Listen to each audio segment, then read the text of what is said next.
Selamat pagi menjelang siang, siang menjelang sore, sore menjelang malam, dan malam menjelang pagi kembali. Wahai kalian semua kaum jejantanan dan wewanitaan yang ingin jumawa tapi tidak punya apa-apa. Sadar, selamat datang kembali di channel AP yang merupakan singkatan dari alur film, bukan anggur putih dan hal yang berbau dengan keputihan lainnya. Di mana di sini kalian akan menyaksikan berbagai alur cerita dari sebuah film yang digarap ulang secara langsung oleh saya beserta tim imajinasi saya tentunya. Dan kali ini saya akan membahas alur cerita dari salah satu film favorit ibu saya yang digarap oleh duo sutradara yakni Matt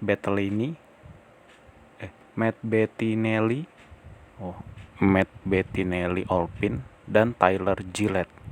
Tentunya tidak tajam, dan rilis pada 21 Agustus tahun 2019 lalu yang berjudul Ready or Not. Film ini sendiri bergenre horror thriller, namun akan ada beberapa scene jenaka dan tetap dibalut dengan kengerian atau kegelian maupun keenekan yang akan ditampilkan oleh si sutradara dalam film ini. Kembali saya ingatkan bahwa konten ini merupakan sebuah beberan dari sebuah film. Jadi untuk kalian yang ingin menyaksikan film ini secara full tanpa harus mendengar suara saya tentunya, jangan ditonton. Maka dari itu acukan suara lain yang tidak seharusnya terdengar, tetapi terekam begitu saja, dan kita langsung masuk ke pembahasan film berikut ini.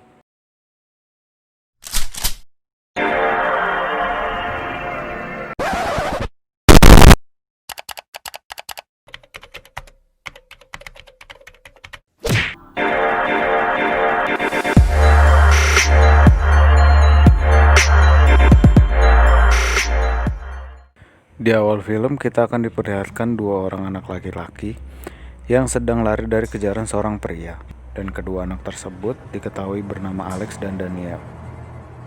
Saat pria tersebut berhasil menangkap salah satu dari mereka, yaitu Daniel, justru pria yang belum diketahui namanya itu memohon kepada Daniel untuk tidak memberitahukan keberadaannya. Ditambah, keadaan pria tersebut nampaknya sangat bahagia dengan sebuah anak panah yang tertancap di perutnya. Namun tidak lama dari permohonan sia-sia dari pria tersebut, Daniel berteriak dan secara tidak langsung memberitahukan keberadaan dari si pria putus asa itu. Kemudian datanglah beberapa orang dengan menggunakan topeng aneh beserta seorang mempelai wanita yang bernama Helen, di mana akhirnya dari Helen lah kita tahu bahwa nama pria tersebut adalah Charles. Dan tidak lama dari adegan membahagiakan tersebut, salah satu orang yang menggunakan topeng tadi akhirnya berhasil menambahkan sebuah anak panah di tubuh Charles. Kemudian scene dipercepat ke 30 tahun kemudian dan memperlihatkan seorang mempelai perempuan yang diperankan oleh Samara Weaving yang sedang mempelajari sumpah sakral sebuah pernikahan, lalu kemudian ia membakar uang dalam bentuk tembakau. Tidak lama dari itu, datanglah mempelai laki-laki yang diperankan oleh Mark O'Brien untuk kemudian melakukan beberapa percakapan kepada Samara. Dan datanglah pria lain yang diperankan oleh Adam Brody, yang dalam film ini diketahui menjadi Daniel dewasa. Dan sampai pada akhir scene pun, Mark masih memberikan kesempatan kepada Samara untuk tidak melakukan pernikahan ini dengannya. Namun, Samara menolak dan tetap memilih untuk melakukan pernikahan tersebut dengan Mark. Lantas kemudian mereka melakukan sedikit adegan yang pasti tidak akan pernah bisa tayang di TV nasional. Di sini pun demikian, dan film Ready or Not pun resmi selesai. Maksud saya dimulai. Scene pun berlanjut ke acara pernikahan yang akhirnya diselenggarakan. Samara yang sampai saat ini belum diketahui nama perannya berfoto dengan beberapa anggota keluarga dari Mark, yang pada scene ini baru diberitahukan oleh sutradara bahwa Mark adalah Alex dewasa. Nampak di sana terlihat beberapa anggota keluarga Alex, yakni ayah Alex yang bernama Tony dan diperankan oleh Henry Czerny, ibu dari Alex yang bernama Becky dan diperankan oleh Andy McDowell, pakai W bukan R, istri dari Daniel yang bernama Charity yang diperankan oleh Elge Levesque. Tidak lupa satu orang lagi, yaitu satu-satunya asisten laki-laki yang terdapat di keluarga ini, yang bernama Stephen yang diperankan oleh John Ralston tanpa Sena.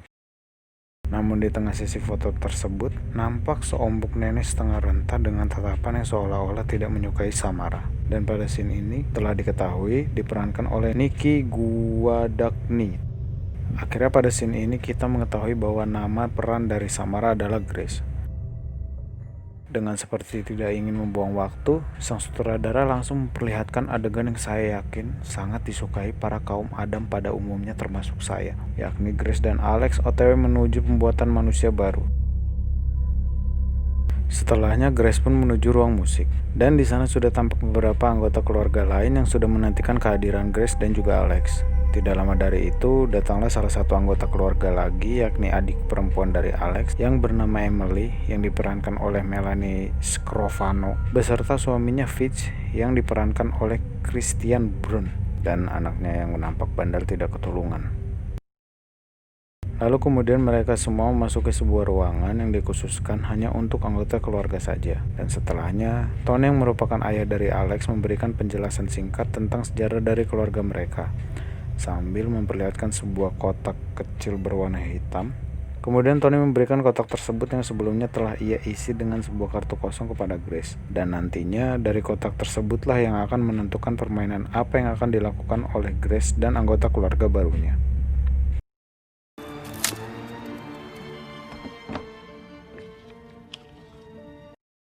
Dan permainan yang muncul dari kartu tersebut adalah hide and seek, atau dalam bahasa planet Namek-nya adalah petak umpet.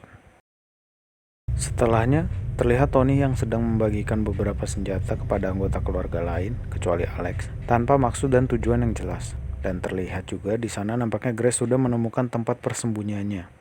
Ready or not, here I come. Saat semua anggota keluarga mulai sibuk mencari keberadaan Grace, Alex justru terlihat berjalan menelusuri lorong yang kemudian memasuki sebuah ruangan.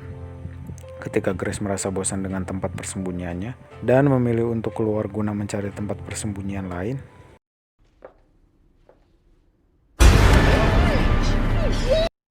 tanpa komando, Alex muncul dengan cara membekap mulut Grace. Tujuan Alex melakukan hal tersebut adalah menghindari salah satu asisten Uhui tanpa spontan yang bekerja pada keluarga Alex dan sedang mencari anak dari Fitz dan Emily yang terbangun dari tidurnya. George? Grace harus menyaksikan pemandangan membahagiakan yang dialami oleh salah satu asisten Uhui tersebut, di mana asisten tersebut harus terkena tembakan tepat di bagian kepalanya oleh Emily. Alex kemudian membawa Grace masuk ke ruang lain. Ternyata ruangan tersebut tembus ke salah satu lorong pada bagian plafon dari rumah tersebut. Dan disitulah Alex baru menjelaskan bahwa permainan petak umpet ini mengharuskan Grace untuk mati.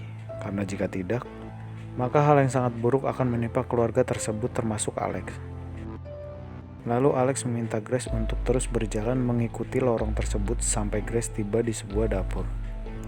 Sedangkan Alex akan ke ruang keamanan guna membuka semua kunci otomatis dari rumah tersebut. Dan sesampainya di ujung lorong, Grace harus berhadapan dengan dua pintu yang tentunya harus dia pilih salah satunya. Dan Grace memilih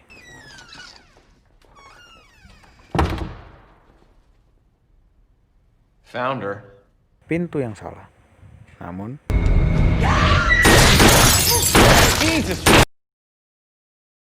nampaknya keberuntungan masih berpihak kepada Grace, karena seluruh tembakan yang dikeluarkan oleh Emily tidak ada satupun yang berhasil mengenai Grace.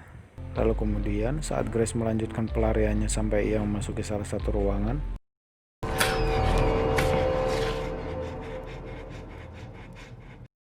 dari salah satu pintu rahasia muncullah Daniel. Dan pada scene inilah kita dapat melihat perbedaan antara Daniel kecil dengan Daniel dewasa. Daniel berteriak bahwa Grace berada di ruang belajar untuk mengelabui semua keluarga yang sedang mencari Grace. Cara itu pun nampaknya berhasil dan membuat semua keluarga yang mencari Grace berkumpul di ruangan tersebut. Mr. Ladomas. Ketika salah satu asisten Uhui lainnya memasuki ruangan tersebut dan ingin memberitahukan kepada Tony bahwa ia melihat Grace yang sedang berlari, I just saw her run. dan saat asisten tersebut terdengar sedang meregang nyawa, dengan sangat yakin, si Bibi Helen mengayunkan kampak dan tentunya kalian sudah tahu apa yang baru saja ia lakukan tanpa harus saya jelaskan. Kemudian Grace berhasil memasuki bagian dapur, tetapi di ruang keamanan nampaknya Alex belum berhasil membuka kunci otomatis seperti yang ia rencanakan sebelumnya dengan Grace. Saat Grace menyadari bahwa Alex belum berhasil membuka kunci otomatis, datanglah Stephen, yakni asisten laki satu-satunya di rumah tersebut, yang tentunya tidak uhuy sama sekali. Terjadilah sedikit pertarungan kecil antara Stephen dengan Grace yang diakhiri dengan sabetan teko dari Grace tepat mengenai kepala Stephen, dan hal itu pun membuat Stephen keliengan. Lalu Grace berhasil melarikan diri darinya. Alex pun berhasil menghidupkan kunci otomatis dari rumah tersebut. Namun disayangkan Alex harus berhasil dilumpuhkan oleh Daniel dan juga Tony yang menyadari bahwa Alex berada di ruang keamanan dan berniat membantu Grace keluar dari rumah tersebut.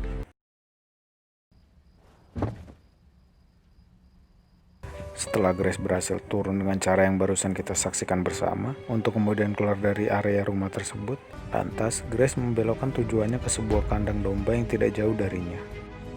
Ketika Grace sudah berhasil memasuki kandang tersebut, ternyata man with a flashlight itu pun menuju kandang yang sama yang dimasuki oleh Grace. Dan ternyata itu adalah George, anak dari Fitz dan Emily.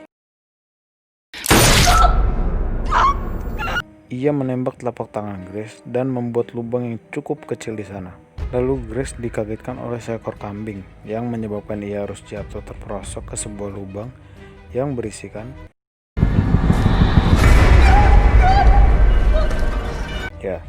tumpukan mayat dan tulang berulang manusia. Terlihat salah satu mayat yang sudah menjadi tulang berulang tersebut adalah Charles dengan 2 buah anak panah yang masih tertancap di badannya. Tanpa mendramatisir keadaan, Grace pun berusaha keluar dari lubang tersebut, dan ketika Grace berada di ujung pendakiannya, tangga yang digunakan Grace harus patah dan mengharuskan Grace melakukan sebuah pendalaman karakter.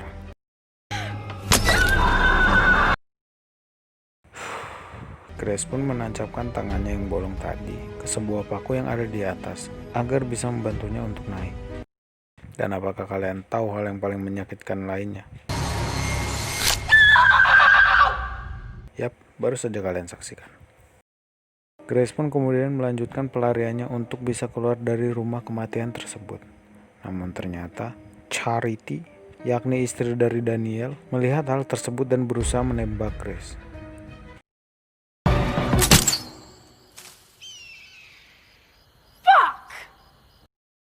Bagusnya ia bukan penembak yang handal.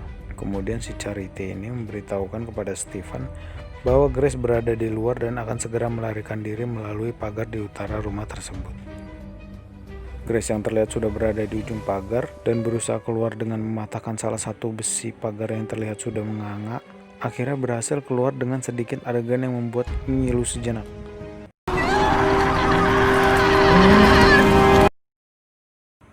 Nafas dulu bentar.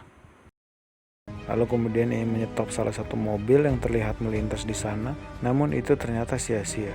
Tentu saja. Lantas Grace melanjutkan pelariannya dengan menelusuri hutan yang berada tepat di seberang rumah terkutuk itu. Namun ternyata Stephen berhasil menyusul Grace. Untuk penyegaran sejenak, sutradara memperlihatkan Daniel dan Emily yang sedang membuang mayat para asisten uhuy yang telah mati konyol tadi ke lubang kebahagiaan yang tidak sengaja sempat dimasuki oleh Grace.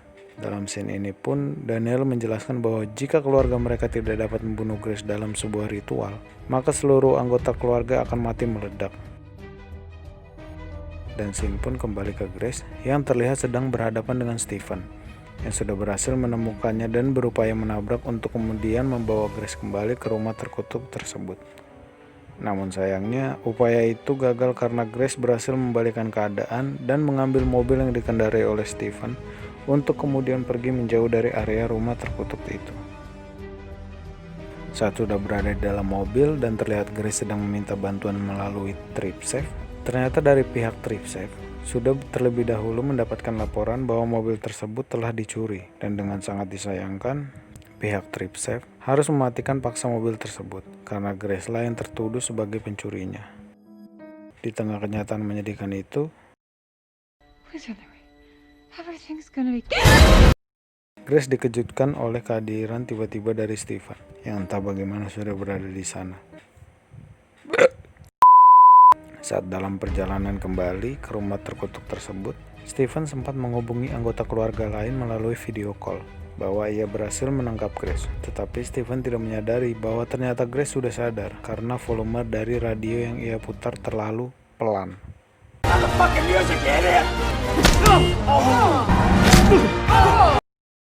Dan Grace pun berhasil memberikan beberapa tendangan tepat ke wajah Stephen dan membuat Stephen kehilangan kendali, yang membuat mobil mereka seketika terbalik dan memasuki sebuah jurang dangkal.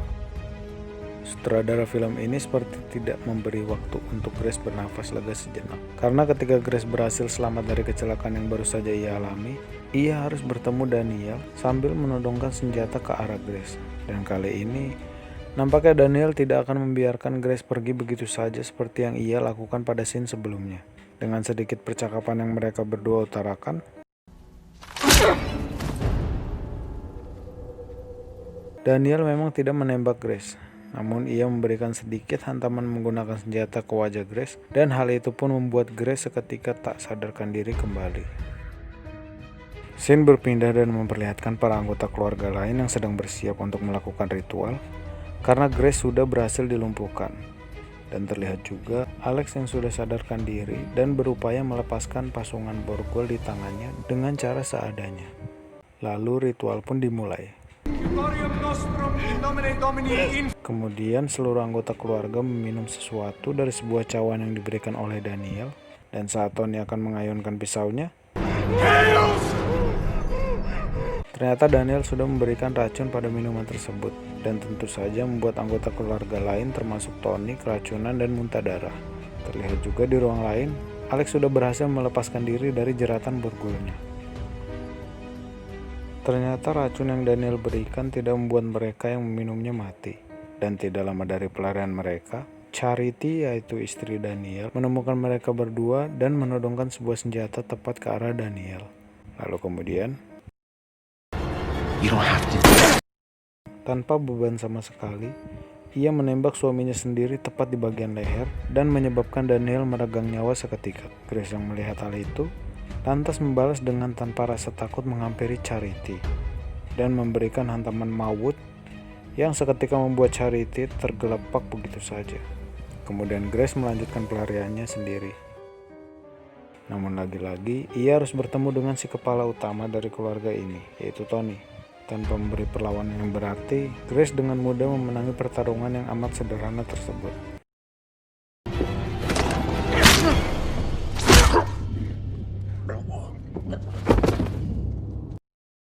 Terlihat juga Alex yang sudah menemui Daniel. Namun tidak lama dari pertemuan singkat mereka, Daniel harus mati karena luka tembak yang ia alami.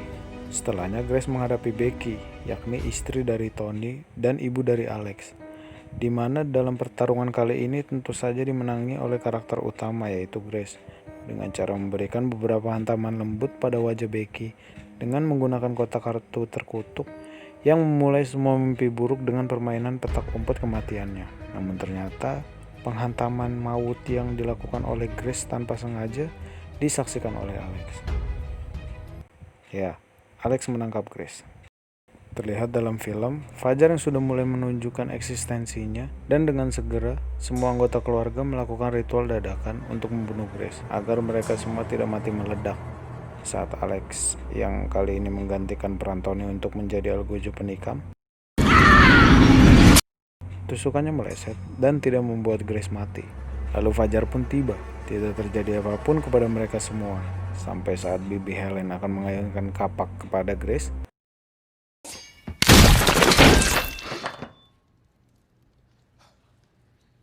Ia meledak, diikuti oleh Fitz, I think you were right.